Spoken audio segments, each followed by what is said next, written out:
नमस्कार साथियों, aspirant IAS पर आपका स्वागत है। इस समय हम UP PCS prelims test series 2024 जो कि दृष्टि आईएएस संस्थान की है उसको देख रहे हैं, जिसमें अभी तक जो है हमने कुल 6 टेस्ट को देख लिया है। यह जो हमारा छठा टेस्ट है, इसका पार्ट 1 जो है हमने पिछले वीडियो में इस देखा था। यदि आपने पार्ट 1 को नहीं देखा है, जिसमें कुल 75 क्वेश्चन जो है वह कराए गए थे, और आज का यह जो वीडियो होगा जो रिमेनिंग 75 क्वेश्चन है उसको कवर कराया जाएगा, जो टेस्ट नंबर 6 है उसका सेकेंड पार्ट होगा। तो स्टूडेंट्स, आपको पहले पार्ट का जो लिंक होगा वह डिस्क्रिप्शन में मिल जाएगा। साथ ही यह टेस्ट पेपर और इसका एक्सप्लेनेशन आप हमारे टेलीग्राम चैनल को ज्वाइन कर के, जिसका लिंक डिस्क्रिप्शन में रहेगा, इजिली इसका पीडीएफ प्राप्त कर सकते हैं। तो फ्रेंड्स, चलते हैं अपने प्रश्नों की, और जिसमें अभी तक हमने जो है वह 75 क्वेश्चन देख लिया है, और रिमेनिंग 75 क्वेश्चन जो है वह आज के इस वीडियो में हम देखने वाले हैं। तो चलिए फटाफट जो है अपने क्वेश्चन की ओर चलते हैं और इस टेस्ट को ख़त्म करते हैं। तो चलिए चलते हैं क्वेश्चन की ओर। तो आज का जो हमारा पहला क्वेश्चन है वह 76 से शुरू होगा, क्योंकि यह पार्ट 2 है। तो 76 से शुरू होगा। तो प्रश्न पढ़ते हैं। निम्नलिखित में से उत्तर प्रदेश के किस संगीत घराने को पूरब घराना भी कहा जाता है? यानी कि उत्तर प्रदेश का संगीत घराना है, किसे जो है वह कौन सा पूरब घराना कहा जाता है? तो इसका सही उत्तर होगा लखनऊ। लखनऊ को जो है वह पूरब घराने के नाम से भी जाना जाता है, और यह उत्तर प्रदेश के जो प्रमुख घराने हैं उनमें से एक है।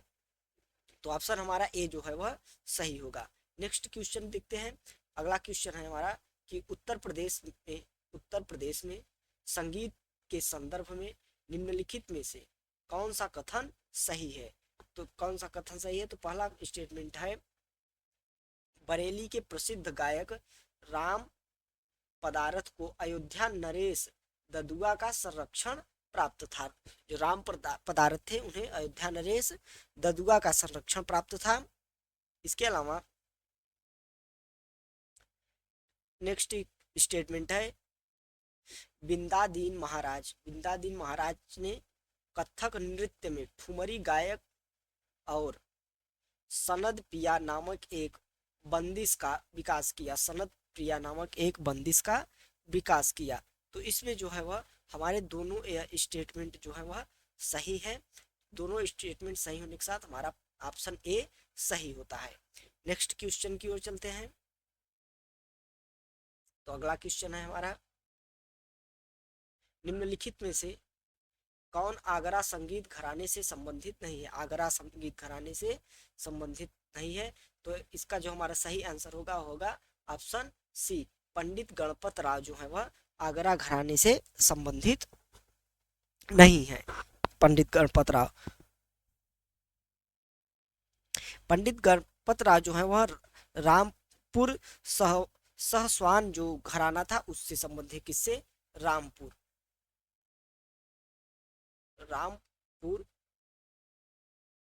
सहस्वान घराना,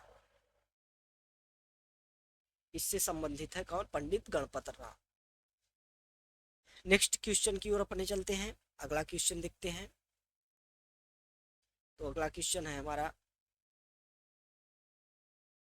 उत्तर प्रदेश के लोकगीत के संदर्भ में निम्नलिखित में से कौन सा कथन सही है?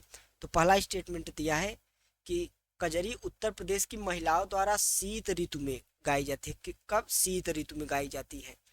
तो यह स्टेटमेंट गलत है, क्योंकि कजरी जो है वह उत्तर प्रदेश में बरसात के मौसम और उसके आसपास जो सीजन होता है उसमें गाई जाती है उत्तर प्रदेश की महिलाओं के द्वारा।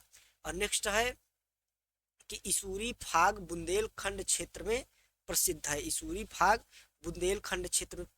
तो यह स्टेटमेंट जो है वह सही होता है। तो इस आधार पर हमारा ऑप्शन जो है वह ऑप्शन सी सही होता है।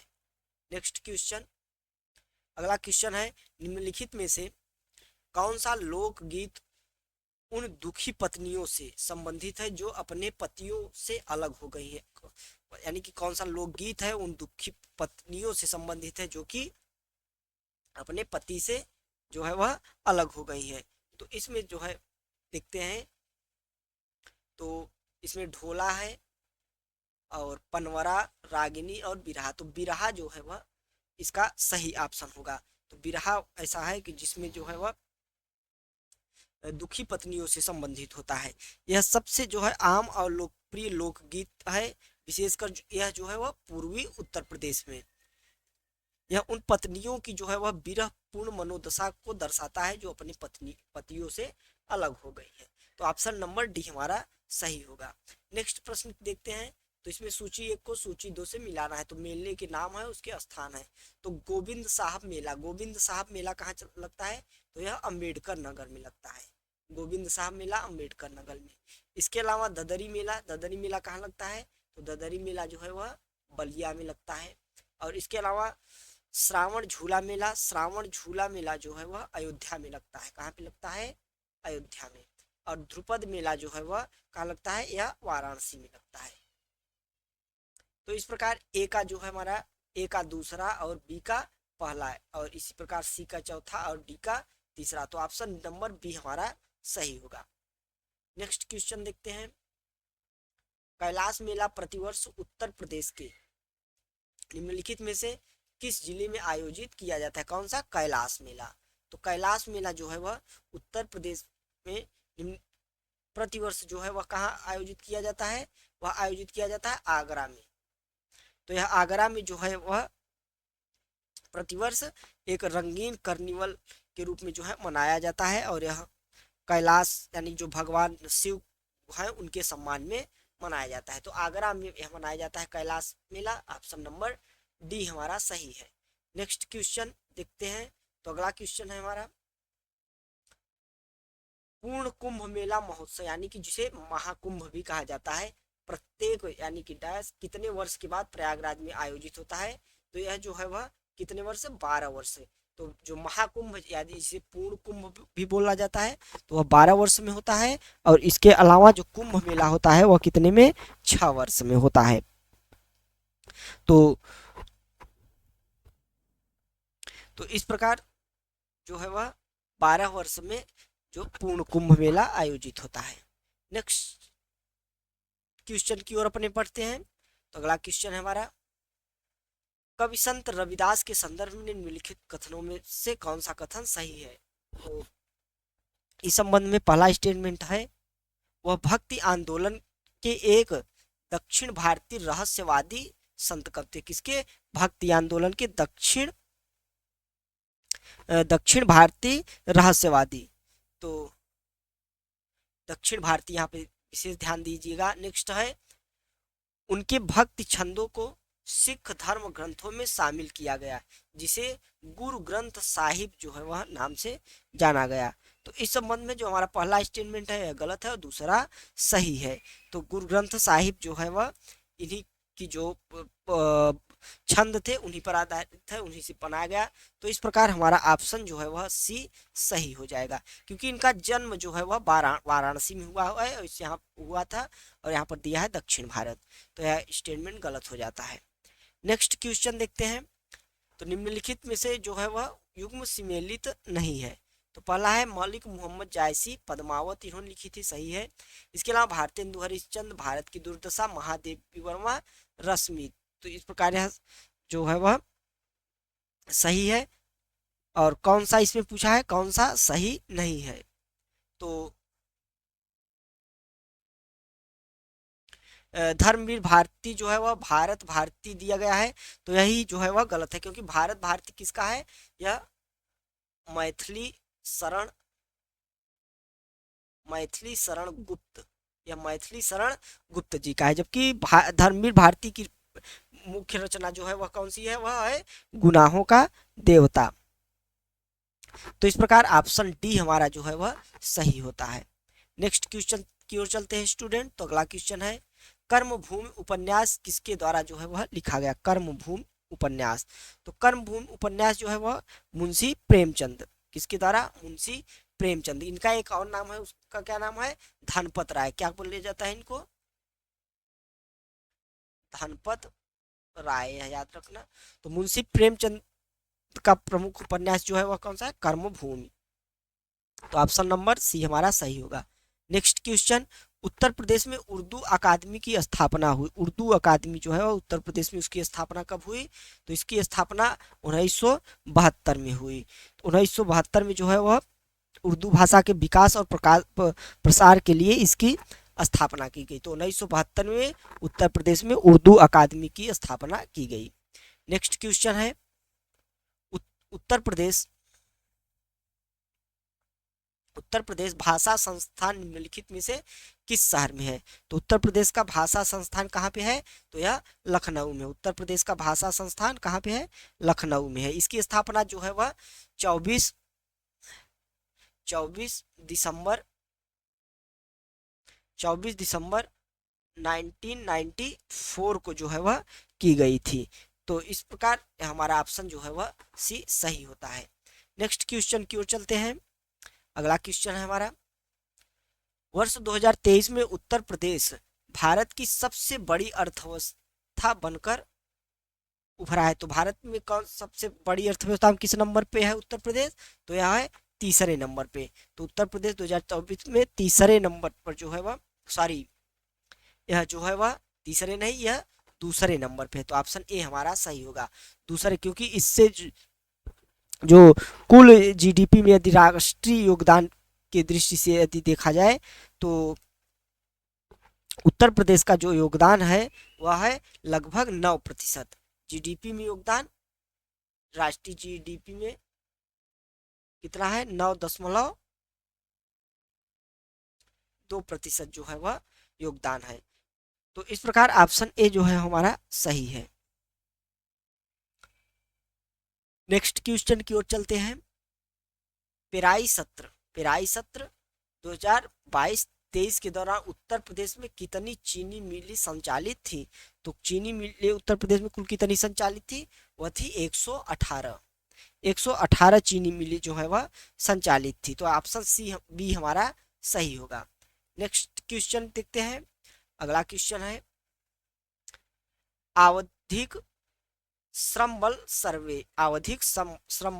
सर्वे जिसे क्या बोला जाता है? Periodic labour force survey, PLFS।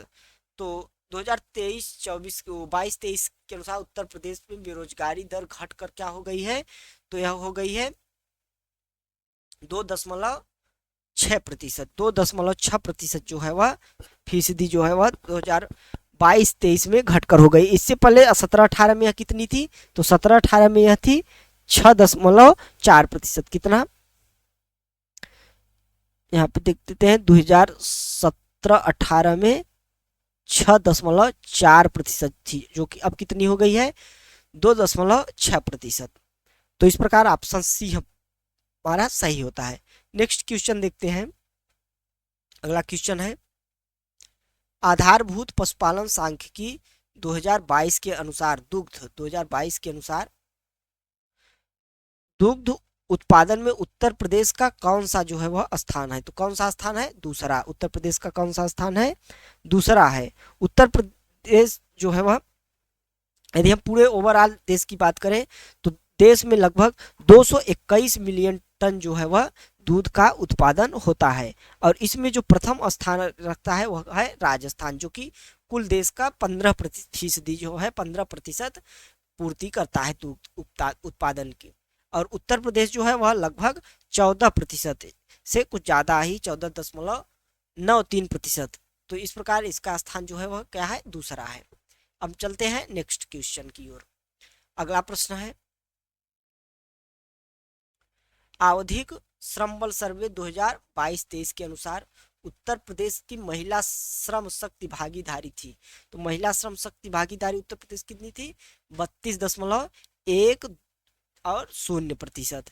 तो इस प्रकार जो है वह ऑप्शन बी हमारा सही होता है। यह फैक्चुअल क्वेश्चन है स्टूडेंट, इसका एक्सप्लेनेशन आप एक बार पढ़ लीजिएगा। साथ ही साथ इस टेस्ट को देते समय यह आशा की जा सकती है कि आप PLFS, इसके अलावा जो है वह श्रम बल क्या होता है और श्रम शक्ति, WPR, इस तरह की जो शब्दावलियां हैं उससे वाकिफ होंगे।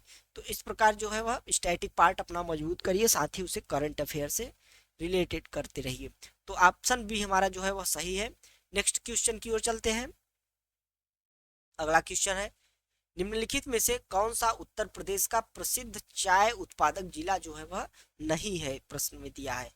तो चाय उत्पादक जिला नहीं है, तो मैनपुरी जो है उत्तर प्रदेश का चाय उत्पादन जिला नहीं है। तो इस प्रकार ऑप्शन जो है हमारा डी सही होगा। नेक्स्ट क्वेश्चन, उत्तर प्रदेश को कितने कृषि जलवायु क्षेत्र में विभाजित किया गया है? कितने कृषि जलवायु क्षेत्र में विभाजित किया गया है? तो उत्तर प्रदेश को 9 कृषि जलवायु क्षेत्र में विभाजित किया गया है। कृषि जलवायु क्षेत्र बेसिकली क्या होता है कि कृषि जलवायु क्षेत्र उस क्षेत्र को कहते हैं जहां किसी एक फसल या किसी एक जो है पैदावार के लिए उत्तम जलवायु पाई जाती है, उसे कुछ जो है वह जोन में विभाजित किया जाता है। एक निश्चित श्रेणी की जो फसलें हैं, जो किस्में हैं, उनके लिए वह उस स्थान की जो जलवायु है, उस स्थान की जो मिट्टी है वह सूटेबल है, तो इसलिए उसे कुछ जलवायु प्रदेशों में बांटा जाता है। तो इसी क्रम में जो है उत्तर प्रदेश को कुल 9 जलवायु प्रदेशों में बांटा गया है। तो ऑप्शन ए हमारा सही है। नेक्स्ट क्वेश्चन देखते हैं कि उत्तर प्रदेश प्रादेशिक सहकारी डेयरी फेडरेशन का गठन निम्नलिखित में से किस वर्ष किया गया था? इसका उत्तर प्रदेश प्रादेशिक सहकारी डेयरी फेडरेशन, तो इसका गठन जो है वह कब किया गया था? यह किया गया था 1962 में। तो 1962 में जो है वह राज्य सरकार ने वर्ष 1962 में इस फेडरेशन का गठन किया था। तो ऑप्शन सी हमारा सही है। Next question, Uttar Pradesh data centre नीति 2021 के संदर्भ में निम्नलिखित में से कौन सा कथन जो है वह सही है? तो पहला स्टेटमेंट है हमारा उत्तर प्रदेश डेटा सेंटर नीति के संबंध में कि इस नीति का लक्ष्य 20,000 करोड़ रुपए का निवेश लाना है। क्या है? 20,000 करोड़ रुपए का निवेश लाना है। और इसके अलावा दूसरा है, यह केवल राष्ट्रीय डेटा सेंटर ऑपरेटरों को राज्य में प्रतिष्ठान स्थापित करने का अवसर देता है, जो कि गलत है, क्योंकि राष्ट्रीय डेटा सेंटर के अलावा अन्य डेटा यानी कि अंतरराष्ट्रीय स्तर के भी जो है वह डेटा सेंटर स्थापित किए जा सकते हैं। तो इस प्रकार ऑप्शन जो है हमारा बी सही होगा, केवल एक। नेक्स्ट क्वेश्चन की ओर चलते हैं। अगला क्वेश्चन है हमारा, उत्तर प्रदेश स्टार्टअप नीति 2020 का लक्ष्य राज्य के सभी जिले यानी 75 जिलों को कवर करते हुए डैश इनक्यूबेटर स्थापित करना है। यानी कि जो स्टार्टअप नीति 2020 की है, तो कितने जो है वह इनक्यूबेटर स्थापित करेंगे कुल जिलों में? तो इसमें हमारा जो सही ऑप्शन होगा वो होगा ऑप्शन नंबर सी, यानी कि 100 जो इनक्यूबेटर हैं उनकी स्थापना कुल 75 जिलों में की जाएगी। नेक्स्ट क्वेश्चन, मेजा thermal power plant Uttar Pradesh में निम्नलिखित में से किस जिले में है? तो यह किस जिले में है मेजा थर्मल पावर प्लांट? तो यह प्रयागराज में है। तो ऑप्शन बी हमारा सही है। नेक्स्ट क्वेश्चन, 7वां क्वेश्चन देखते हैं। तो नरौरा परमाणु ऊर्जा संयंत्र के संदर्भ में निम्नलिखित में से कौन सा कथन सही है? नरौरा परमाणु ऊर्जा के संबंध में, तो इसमें पहला स्टेटमेंट दिया है कि यह उत्तर प्रदेश के बुलंदशहर जिले में स्थित है। और नेक्स्ट है, वर्ष 2000 में यह एशिया का पहला ISO 14001 यानी कि 14001 प्रमाणित परमाणु ऊर्जा संयंत्र बन गया। तो इसको यदि हम देखते हैं तो यह दोनों हमारे जो है स्टेटमेंट सही है। तो ऑप्शन हमारा ए सही होगा। नेक्स्ट क्वेश्चन, अगला क्वेश्चन है स्टूडेंट, उत्तर प्रदेश की गैर पारंपरिक ऊर्जा विकास एजेंसी की स्थापना की गई थी। किसकी? गैर पारंपरिक ऊर्जा विकास एजेंसी। इसकी स्थापना कब की गई थी? तो इसकी स्थापना 1983 में जो है वह की गई थी। ऑप्शन नंबर ए हमारा सही होगा। नेक्स्ट क्वेश्चन देखते हैं। तो उत्तर प्रदेश का निम्नलिखित में से कौन सा जिला सीमा क्षेत्र विकास कार्यक्रम के अंतर्गत शामिल नहीं है? तो सीमा क्षेत्र विकास कार्यक्रम के अंतर्गत शामिल नहीं है, तो इसका हमारा जो सही आंसर होगा डी, यानी कि कुशीनगर। तो सीमा क्षेत्र विकास कार्यक्रम जो है वह बेसिकली है 16 राज्यों और 2 केंद्र शासित के लगभग 111 सीमावर्ती जिले जो हैं वह उनको सम्मिलित करता है। तो इसमें जो यदि उत्तर प्रदेश की हम बात करें तो इसमें बहराइच, पीलीभीत, श्रावस्ती, लखीमपुर, बलरामपुर और सिद्धार्थनगर शामिल हैं, जबकि कुशीनगर इसमें शामिल नहीं है। तो इस प्रकार हमारा ऑप्शन जो है वह डी सही हो जाता है। अब नेक्स्ट क्वेश्चन की ओर चलते हैं।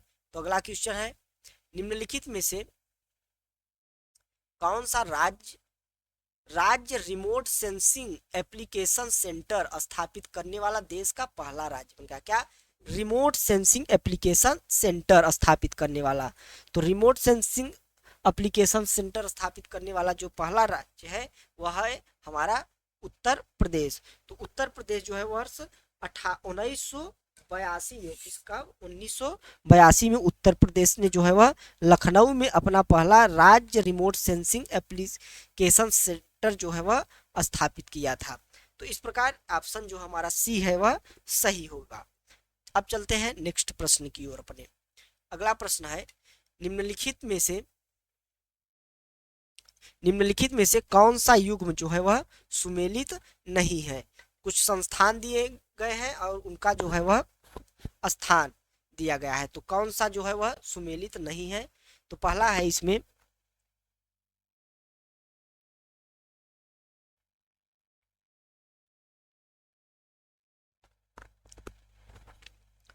पहला है स्टूडेंट केंद्रीय कृषि वानिकी संस्थान। कौन सा? केंद्रीय कृषि वानिकी अनुसंधान संस्थान। तो यह कहाँ पे है? केंद्रीय जो है वह क्या पूछा है कि सुमेलित नहीं है। तो केंद्रीय कृषि वानिकी अनुसंधान संस्थान झांसी में, तो यह जो है वह सही है। नेक्स्ट है central avian research institute Bareilly. Central avian research institute Bareilly, यह भी सुमेलित है। सी है केंद्रीय औषधि अनुसंधान संस्थान मेरठ। तो केंद्रीय औषधि अनुसंधान संस्थान जो है वह मेरठ में नहीं है, जबकि कहाँ है? लखनऊ। कहाँ स्टूडेंट? लखनऊ। तो केंद्रीय औषधि अनुसंधान संस्थान लखनऊ में है। और डी जो है वह केंद्रीय बकरी अनुसंधान संस्थान मथुरा, यह भी सुमेलित है। तो ऑप्शन सी हमारा सही होगा। नेक्स्ट क्वेश्चन देखते हैं, राष्ट्रीय मध्यम अवधि मौसम पूर्वानुमान केंद्र। मध्यम अवधि मौसम पूर्वानुमान केंद्र के संदर्भ में निम्नलिखित में से कौन सा कथन सही है? तो पहला है यह विज्ञान और प्रौद्योगिकी मंत्रालय के तहत मौसम और जलवायु मॉडलिंग में उत्कृष्टता केंद्र है। और नेक्स्ट है कि राष्ट्रीय मध्यम अवधि मौसम पूर्वानुमान केंद्र यानी कि NCMRWF के अधिदेश में भारत मौसम विज्ञान विभाग की पूर्वानुमान क्षमता को मजबूत करने के लिए संख्यात्मक मौसम पूर्वानुमान मॉडल का विकास और सुधार शामिल है। तो इसमें जो है हमारा पहला जो स्टेटमेंट दिख रहा है वह गलत है, और जबकि दूसरा जो है वह सही है। पहला जो है वह गलत है, दूसरा सही है। तो इस प्रकार हमारा जो ऑप्शन सी है वह सही हो जाता है। ऑप्शन सी हमारा सही हो जाता है। तो इस प्रश्न का जो है वह केवल 2 सही होगा। नेक्स्ट प्रश्न देखते हैं। अगला प्रश्न है, भारतीय गन्ना अनुसंधान संस्थान लखनऊ की स्थापना कब की गई थी? तो गन्ना अनुसंधान संस्थान लखनऊ जो है वह उसकी स्थापना कब की गई थी? तो की गई थी 1952 में। तो 1952 में जो है वह भारतीय गन्ना अनुसंधान संस्थान की स्थापना की गई थी, जिसका मुख्यालय कहाँ पे है? लखनऊ में। नेक्स्ट क्वेश्चन देखते हैं।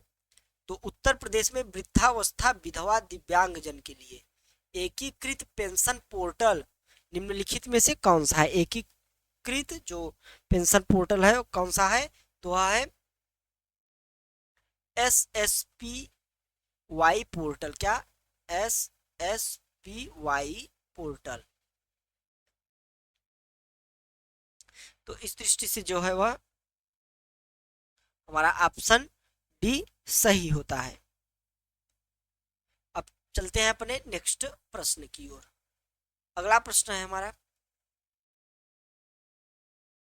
निम्नलिखित में से कौन सी सेवा उत्तर प्रदेश के भूलेख पोर्टल पर उपलब्ध है? कौन सी सेवा उत्तर प्रदेश के भूलेख पोर्टल पर उपलब्ध है? तो कौन सी सेवा है? तो जो खाते की नकल है यह भी उपलब्ध है। इसके बाद जिलावार ग्राम सूची यह भी है। सभी ग्रामों का वितरण यह भी है। और मिट्टी के प्रकार के बारे में वितरण यह भी जो है वह उत्तर प्रदेश के भूलेख पोर्टल पर आपको देखने को मिल जाएगी। तो इस प्रकार जो हमारा ऑप्शन डी होगा वह सही होगा, 1, 2, 3 और 4। नेक्स्ट क्वेश्चन, उत्तर प्रदेश सरकार द्वारा डॉक्टरों, पैरामेडिकल स्टाफ और अन्य कोरोना योद्धाओं के प्रशिक्षण के लिए निम्नलिखित में से कौन सा मोबाइल एप्लीकेशन लॉन्च किया है? तो कौन सा मोबाइल एप्लीकेशन लॉन्च किया है? तो चिकित्सा सेतु। चिकित्सा सेतु जो है वह उत्तर प्रदेश सरकार के चिकित्सा शिक्षा विभाग के डॉक्टरों, पैरामेडिकल स्टाफ और अन्य कोरोना योद्धाओं को कोविड-19 से बचाने के लिए जो है वह प्रशिक्षण देने के लिए इसे बनाया गया है। तो कौन सा है? ऑप्शन हमारा बी, चिकित्सा सेतु। नेक्स्ट क्वेश्चन देखते हैं।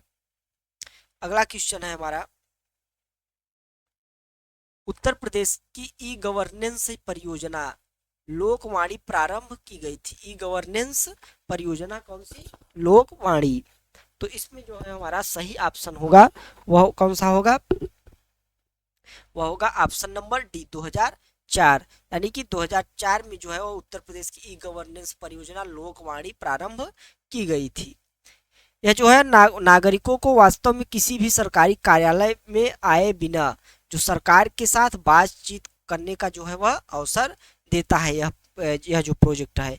और इसमें दी जाने वाली कुछ सेवाएं वो जो है वह सार्वजनिक, जैसे शिकायतें और उनकी ऑनलाइन प्रस्तुति, निगरानी और उनका निपटान और ऑनलाइन भूमि रिकॉर्ड। तो इस प्रकार की जो सेवाएं हैं वह लोकवाणी के माध्यम से संपन्न की जाएगी। तो इसकी शुरुआत कब हुई थी? 2004 में। तो ऑप्शन डी हमारा सही होगा। नेक्स्ट क्वेश्चन देखते हैं, उत्तर प्रदेश की सीमा कितने राज्यों से जो है वह लगती है? तो कितने राज्यों से लगती है? तो यह 8 राज्यों से लगती है। उत्तर प्रदेश की सीमा 8 राज्यों से लगती है। 8 राज्य कौन कौन से हैं उसे आप जानते हुए काफी आसान है। तो समय न गवाते हुए चलते हैं नेक्स्ट प्रश्न की ओर।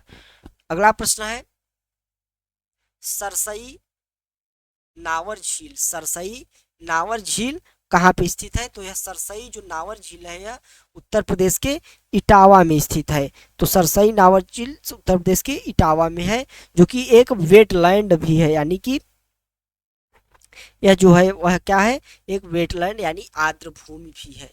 तो ऑप्शन ए हमारा सही होगा। नेक्स्ट क्वेश्चन देखते हैं। तो अगला क्वेश्चन है, गाजियाबाद किस नदी के तट पर स्थित है? तो गाजियाबाद जो है वह किस नदी के तट पर है? तो वह हिंडन नदी के तट पर है। गाजियाबाद किस नदी के तट पर है? हिंडन नदी के तट पर। तो ऑप्शन बी हमारा सही होगा।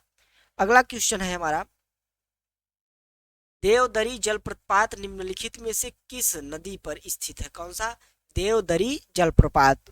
देवदरी जलप्रपात जो है वह किस नदी पे स्थित है? तो यह चंद्रप्रभा, चंद्रप्रभा नदी पर जो है वह देवदरी जलप्रपात स्थित है। उत्तर प्रदेश के चंदौली जिले में जो है वह यह है।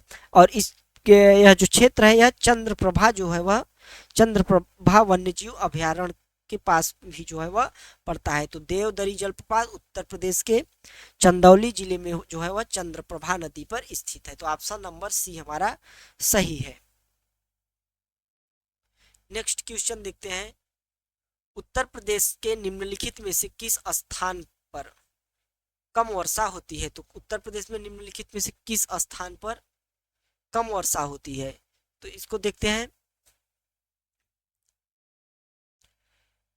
तो इसमें जो है हमारा मथुरा, पूर्वी क्षेत्र में अलीगढ़, गौतम बुद्ध नगर, गाजियाबाद। तो लगभग ये सभी जो है वह सॉरी पश्चिमी क्षेत्र के जो रीजन है। और पता है कि उत्तर प्रदेश में पूर्व से पश्चिम की ओर जाने पर जो है वह वर्षा कम ही होती जाती है। तो इस प्रकार जो है हमारा ऑप्शन यदि हम देखेंगे तो ऑप्शन डी हमारा जो है वह सही ऑप्शन होगा। 1, 2, 3 और 4। अब देखते हैं अगले प्रश्न को। नेक्स्ट प्रश्न है, राजघाट नहर एक संयुक्त परियोजना है। तो राजघाट नहर जो है वह किसकी संयुक्त परियोजना है? यह उत्तर प्रदेश और मध्य प्रदेश की एक संयुक्त परियोजना है, जो कि ललितपुर जिले में जो है वह बेतवा नदी पर राजघाट बांध प्रस्तावित है। और इससे जो है वह बुंदेलखंड का जो रीजन है, जो कि लगातार सूखे से ग्रसित रहता है, उसको जो है वह लाभ पहुंचाने की कोशिश करेगा। तो यह किसके मध्य है? उत्तर प्रदेश और मध्य प्रदेश। तो ऑप्शन जो है हमारा सी सही होगा। नेक्स्ट क्वेश्चन देखते हैं। शेखा झील उत्तर प्रदेश के निम्नलिखित में से किस जिले में स्थित है? कौन सी? शेखा झील। तो शेखा झील उत्तर प्रदेश की जो है वह अलीगढ़ जिले में स्थित है। अलीगढ़ जिले में जो है वह स्थित है। तो ऑप्शन ए हमारा सही होगा। नेक्स्ट क्वेश्चन देखते हैं। अगला क्वेश्चन है, उत्तर प्रदेश के किस जिले में यूरेनियम जो है वह पाया गया है? कौन सा धातु? यूरेनियम धातु। तो यूरेनियम धातु जो है वह उत्तर प्रदेश के किस जिले में है? तो यह ललितपुर जो है वह झांसी रीजन का क्षेत्र है, उस क्षेत्र में आता है। तो ललितपुर जो है वह में यूरेनियम की खोज की गई। इसके अलावा यदि हम देखें तो उत्तर प्रदेश का जो हमीरपुर है यह जिप्सम के लिए प्रसिद्ध है, और मिर्जापुर जो है वह पाइराइट के लिए एक प्रकार की चट्टान जो होती है उसके लिए प्रसिद्ध है। सोनभद्र जो है वह किसके लिए प्रसिद्ध है? वह चीनी मिट्टी के लिए प्रसिद्ध है। तो इस प्रकार हम देख सकते हैं। तो ऑप्शन जो हमारा डी है वह सही है। नेक्स्ट क्वेश्चन देखते हैं यदि हम, तो अगला क्वेश्चन है हमारा कि जेवर हवाई अड्डे की आधारशिला रखी गई थी। तो जेवर हवाई अड्डा जो है वह, उसकी आधारशिला कब रखी गई थी? तो वह रखी गई थी 25 नवंबर 2021 को, जो है वह प्रधानमंत्री नरेंद्र मोदी ने जो है वह उत्तर प्रदेश के गौतम बुद्ध नगर के जेवर में जो है वह एशिया का सबसे बड़ा, यानी जो जिसे नोएडा अंतर्राष्ट्रीय हवाई अड्डे की जो है वह आधारशिला रखी गई थी। यह एशिया का सबसे बड़ा हवाई अड्डा होने वाला है। तो इस प्रकार जो है हमारा ऑप्शन बी सही होता है। नेक्स्ट क्वेश्चन है देखते हैं। तो अगला क्वेश्चन है हमारा, जलोढ़ और कांप उत्तर प्रदेश में डैश के स्थानीय नाम है। जलोढ़ और कांप, तो इसके किसके नाम है? तो यह किसके हैं? यह जलोढ़ के हैं। किसके? जलोढ़ के। यह एक प्रकार की मृदा होती है, जलोढ़ प्रकार की मृदा। इसके अलावा खादर भी होती है और बांगर भी होती है, लवड़ी, छारी, लाल मृदा, इस प्रकार की जो है ऐसा भी होती है। तो यह जो कांप और जलोढ़ है यह किससे संबंधित है? जलोढ़ मृदा से संबंधित है। नेक्स्ट क्वेश्चन, अगला क्वेश्चन है हमारा, सूची 1 को सूची 2 से मिला है। झील और उनके जिले जो है वह दिए गए हैं, तो उसको देखते हैं। तो देवरिया जो है वह कहाँ पे है? तो देवरिया कन्नौज में है। यदि इसको हमें पता हो जाता है तो एलिमिनेशन से हम ऑप्शन ए मार्क कर सकते हैं। लेकिन आप देख सकते हैं यह चारों जो है वह अपने आप में जो है सुमेलित है। तो अलवार झील कहाँ पे है? कौशाम्बी में। बरुआ सागर यह झांसी में स्थित है, और फुलार झील यह पीलीभीत में स्थित है। तो ऑप्शन ए हमारा सही होता है। नेक्स्ट क्वेश्चन की ओर चलते हैं अपने। तो अगला क्वेश्चन है हमारा,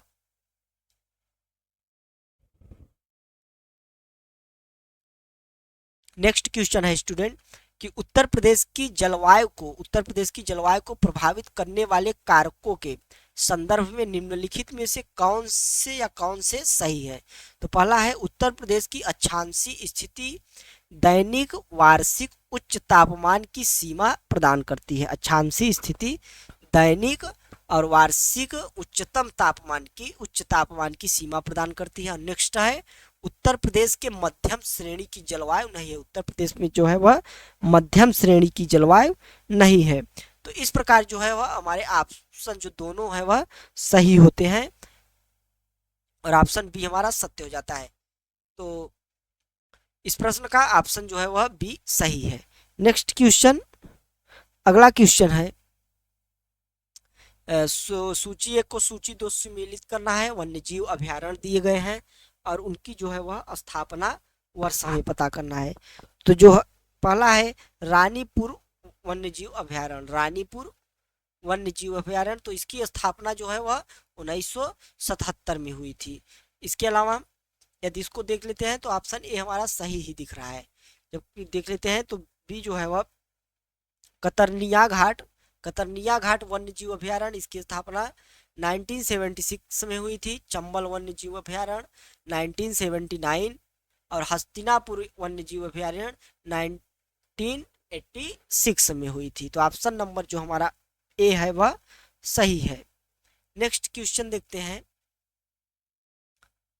अगला क्वेश्चन है, जटायु संरक्षण केंद्र किस जिले में स्थापित किया गया? कौन सा जटायु संरक्षण केंद्र? तो यह कहाँ है? यह महाराजगंज में है। तो महाराजगंज में जो है वह जटायु गिद्धों के संरक्षण के लिए, उनके प्रजनन के लिए जो है वह जटायु संरक्षण केंद्र की स्थापना की गई है। तो ऑप्शन जो है हमारा डी सही होगा। नेक्स्ट क्वेश्चन, सौर ऊर्जा नीति उत्तर प्रदेश में किस वर्ष शुरू हुई थी? कौन सी? सौर ऊर्जा नीति। तो सौर ऊर्जा उत्तर प्रदेश में 2017 में जो है वह शुरू हुई थी। तो ऑप्शन ए हमारा सही है। नेक्स्ट क्वेश्चन, उत्तर प्रदेश का सबसे उत्तरी जिला कौन सा है? तो उत्तर प्रदेश का यदि सबसे उत्तरी जिला हम देखें तो यह कौन सा है? यह है सहारनपुर। सहारनपुर उत्तर प्रदेश का सबसे उत्तरी है। पूर्वी यदि हमसे पूछ लिया जाए तो पूर्वी में कौन आएगा? यहाँ चार्ट में लिखते हैं, पूर्वी में बलिया। बलिया जो है वह सबसे पूर्वी है। इसके अलावा इसको ऐसे कर देते हैं। और पश्चिमी यदि देखें तो पश्चिमी में जो है वह सबसे पश्चिमी जिला कौन सा है? तो पश्चिमी शामली। शामली जो है वह सबसे पश्चिमी है। और उत्तरी सहारनपुर, जबकि दक्षिणी कौन सा है? तो दक्षिणी जो है वह सोनभद्र है। कौन सा? सोनभद्र। इसको ठीक से लिख देते हैं, सोनभद्र जो है वह उत्तर प्रदेश का सबसे दक्षिणी जिला है। तो ऑप्शन नंबर सी हमारा सही है। नेक्स्ट क्वेश्चन देखते हैं, उत्तर प्रदेश को कितने प्रशासनिक मंडलों में जो है वह विभाजित किया गया है? तो उत्तर प्रदेश के जो है वह कितने प्रशासनिक मंडल में विभाजित किया गया है? तो कुल उत्तर प्रदेश में 18 मंडल जो है वह पाए जाते हैं। तो ऑप्शन नंबर ए हमारा सही होगा। नेक्स्ट क्वेश्चन, उत्तर प्रदेश के निम्नलिखित जिलों पर विचार कीजिए और 2011 की जो है वह जनगणना के अनुसार उनकी जनसंख्या के बढ़ते क्रम में व्यवस्थित करना है, यानी कि आरोही क्रम में व्यवस्थित करना है। तो बढ़ते क्रम में देखते हैं तो सबसे पहला जो है वह जिला कौन सा है?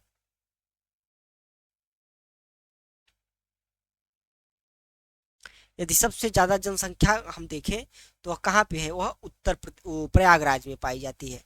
इसके बाद जो है वह गाजियाबाद में, और फिर आजमगढ़ में, और फिर लखनऊ में। तो इस प्रकार देखें तो बढ़ते क्रम यानी कम से ज्यादा, तो सबसे कम कहाँ है? लखनऊ। तो ऑप्शन नंबर एक हमारा जो है वह सही होता है, क्योंकि यहाँ पे ए के बाद 4 दिया है, तो जो कि गलत है। अब चलते हैं नेक्स्ट प्रश्न की ओर। अगला प्रश्न है, 2011 की जनगणना के अनुसार उत्तर प्रदेश में सबसे कम लिंगानुपात वाला जिला। तो सबसे कम लिंगानुपात वाला जिला कौन सा है? वह था हमारा शामली, जो कि उत्तर प्रदेश का सबसे पश्चिमी जिला है। तो शामली जो है वह सबसे कम लिंगानुपात पाया गया था। कितना? 802। तो शामली में था। तो इस प्रकार ऑप्शन डी हमारा सही है। नेक्स्ट क्वेश्चन, उत्तर प्रदेश के किस जिले में सर्वाधिक वन क्षेत्र है? तो उत्तर प्रदेश किस जिले में जो है वह सर्वाधिक वन क्षेत्र है? तो है हमारा सोनभद्र। सोनभद्र के बाद खीरी का नंबर आता है, खीरी के बाद मिर्जापुर, मिर्जापुर के बाद पीलीभीत, और पीलीभीत के बाद चित्रकूट। तो जो सोनभद्र है वह सबसे ज्यादा सर्वाधिक वन क्षेत्र वाला हिस्सा है। तो ऑप्शन सी हमारा सही है। नेक्स्ट क्वेश्चन की ओर चलते हैं। अगला क्वेश्चन है, उत्तर प्रदेश भूमि सुधार निगम की स्थापना हुई थी। इसकी स्थापना कब हुई थी? 1978 में इसकी स्थापना हो गई थी। तो ऑप्शन ए हमारा सही होगा। नेक्स्ट क्वेश्चन है, उत्तर प्रदेश वानिकी योजना किसकी सहायता से शुरू की गई थी? वानिकी योजना किसकी सहायता से शुरू की गई थी? तो हमारा ऑप्शन जो है वह ऑप्शन बी सही है, यानी कि विश्व बैंक की सहायता से जो है वह 19 मार्च 1998 को, कब? 19 मार्च 1998 के जो है वह उत्तर प्रदेश वानिकी योजना की शुरुआत की गई विश्व बैंक की सहायता से। नेक्स्ट प्रश्न देखते हैं स्टूडेंट। तो अगला प्रश्न है, उत्तर प्रदेश में वह स्थान जहां से HVJ गैस पाइपलाइन गुजरती है। कौन सी पाइपलाइन? HVJ gas pipeline. तो यह कौन सा स्थान है उत्तर प्रदेश का? तो यह जगदीशपुर है। जगदीशपुर से जो है वह HVJ पाइपलाइन गुजरती है। तो ऑप्शन नंबर सी हमारा सही है। नेक्स्ट क्वेश्चन देखते हैं। भारतीय मानक समय निम्नलिखित में से किस स्थान से होकर गुजरती है? तो भारतीय मानक समय को यदि देखा जाए जो कि कहाँ पे है, यह 82.5 डिग्री जो है वह 82.5 डिग्री जो है वह नॉर्थ हेमिस्फीयर से जो है वह नॉर्थ जो देशांतर रेखा है, सॉरी, जो एक 82 जो है हेमिस्फीयर इसमें नहीं होता है, हेमिस्फीयर अक्षांश में होता है, जबकि समय रेखा जो है वह देशांतर रेखा है, लॉन्गिट्यूड है। तो यह जो है वह यह 82.5 डिग्री का किससे? पूर्वी देशांतर से होकर गुजरती है। ईस्ट लॉन्गिट्यूड जो है वह उससे गुजरती है। तो ऑप्शन जो है हमारा इसमें कौन सा होगा? 82.5 कहाँ से गुजरती है? मिर्जापुर से, यानी कि ऑप्शन नंबर ए सही है। नेक्स्ट क्वेश्चन अब देखते हैं। अगला क्वेश्चन है, राज्य भूजल संरक्षण मिशन शुरू किया गया था। तो पहला है तराई क्षेत्र में जल जमाव की समस्या का समाधान करना। नेक्स्ट है उत्तर प्रदेश के हरित क्रांति क्षेत्रों को पानी उपलब्ध कराना। सी है उत्तर प्रदेश के मध्य क्षेत्रों के बाढ़ की समस्या का समाधान करना। इसके अलावा भूजल संरक्षण के मुद्दों का समाधान करना। तो ऑप्शन डी हमारा जो है वह सही होगा। तो इस प्रकार इस प्रश्न का सही ऑप्शन जो है वह कौन सा होगा? डी। नेक्स्ट क्वेश्चन देखते हैं। यह हिमालय की तलहटी से एक दलदली भूमि क्षेत्र है। हिमालय की तलहटी में जो है वह, यानी कि जो हिमालय के बाद से जो मैदानी पहाड़ जहाँ से शुरू होता है उसकी तलहटी है, तो एक दलदली भूमि है। इस क्षेत्र में औसत वार्षिक वर्षा 120 से 150 सेंटीमीटर और तापमान 18 से 30 डिग्री सेंटीग्रेड के बीच रहता है। इस क्षेत्र का सबसे अच्छा वर्णन है। किस क्षेत्र का सबसे अच्छा वर्णन है? तो यह हम जानते हैं किसका का है? तराइन का है। तो ऑप्शन नंबर जो हमारा सी है वह सही है। नेक्स्ट क्वेश्चन, गोमती नदी के संदर्भ में निम्नलिखित कथनों पर विचार कीजिए। किसमें? गोमती नदी के बारे में पूछा गया। तो पहला है इसकी उत्पत्ति फुलहर झील से होती है। फुलहर झील। नेक्स्ट है यह नदी सुल्तानपुर और जौनपुर जिले को आधा काट देती है। सुल्तानपुर और जौनपुर जिलों को जो है वह आधा काट देती है। तो इस प्रकार यह दोनों ऑप्शन जो है हमारे सही है। तो ऑप्शन नंबर बी सही होगा। नेक्स्ट क्वेश्चन, अगला क्वेश्चन है स्टूडेंट कि सोनभद्र में निजी हवाई अड्डा किसके द्वारा विकसित किया गया था? सोनभद्र में निजी हवाई अड्डा किसके द्वारा विकसित किया गया था? तो वह आदित्य बिरला समूह के द्वारा निजी हवाई अड्डा जो है वह विकसित किया गया था। आदित्य बिरला, क्योंकि सोनभद्र जो बिरला ग्रुप है वह सीमेंट उत्पादन के लिए काफ़ी फेमस है इंडिया में। और अभी हमने देखा कि चीनी मिट्टी की जो चट्टानें हैं, चूना पत्थर की चाय हो गई, वह किस क्षेत्र में प्रचुर मात्रा में है? सोनभद्र रीजन में। तो इस कारण जो है वह इन्हें वहाँ पे एक निजी हवाई अड्डा जो है वह बनाना पड़ा। तो ऑप्शन बी हमारा सही है। नेक्स्ट क्वेश्चन, कीठम झील को पक्षी अभयारण्य कब घोषित किया गया? तो कीठम झील को पक्षी अभयारण्य जो है वह 1991 में घोषित किया गया। यूपी वन विभाग द्वारा जो है वह इसे पक्षी अभयारण्य घोषित किया गया। किसको? कीठम झील को। तो इस प्रकार ऑप्शन जो है हमारा बी सही है।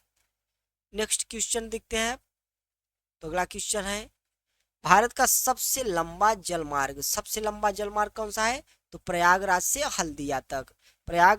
हल्दिया तक जो है वह भारत का सबसे लंबा जलमार्ग है। नेशनल वाटरवे जो है वह राष्ट्रीय एक जलमार्ग है, वह कौन सा है, गंगा से हल्दिया तक।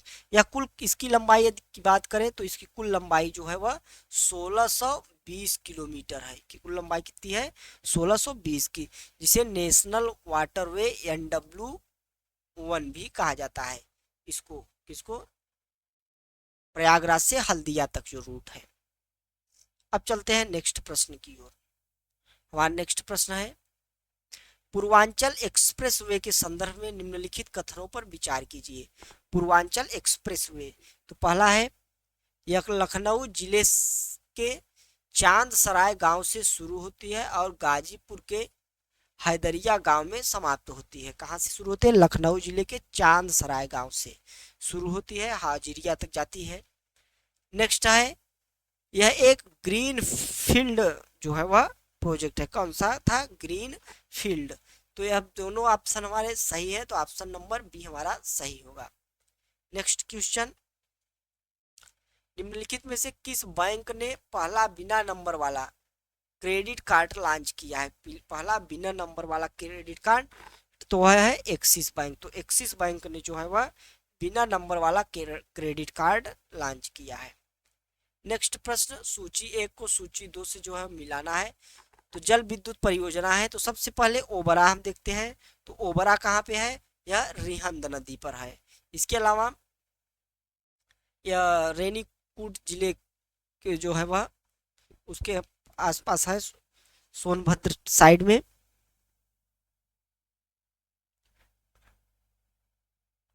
नेक्स्ट है माता टीला। माता टीला जो है कहाँ पे है, यह बेतवा में है। माता टीला कहाँ पे है, बेतवा में है। तो हमारा ऑप्शन यहीं से क्लियर हो जाता है, ए है। जबकि अहरौरा, यह गरई और मेजा जो है वह कहाँ पे है, बेलन नदी पे है। तो इस प्रकार ऑप्शन ए हमारा सही है। नेक्स्ट क्वेश्चन देखते हैं। अगला क्वेश्चन है, उत्तर प्रदेश के निम्नलिखित में से किस जिले में घड़ियाल संरक्षण और पुनर्वास केंद्र की स्थापना की गई है। तो कहाँ पे की गई है, तो यह लखनऊ में की गई है। ऑप्शन जो है हमारा बी सही होगा।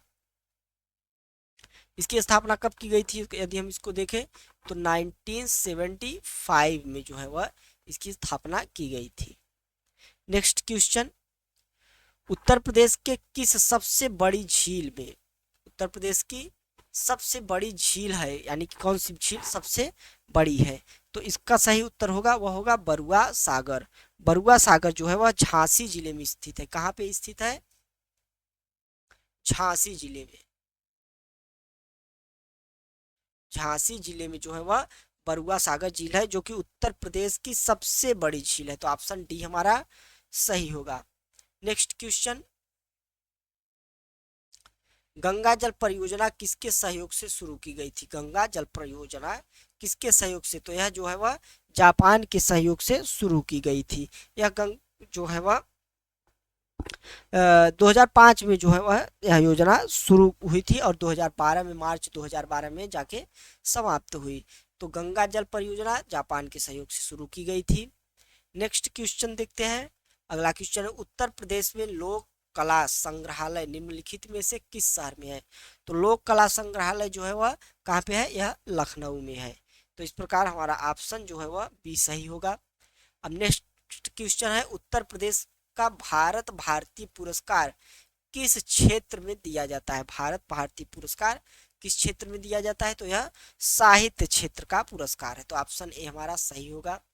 नेक्स्ट है, यश भारती पुरस्कार के संदर्भ में निम्नलिखित में से कौन सा कथन सही है। किस पुरस्कार, यश भारती पुरस्कार के संबंध में।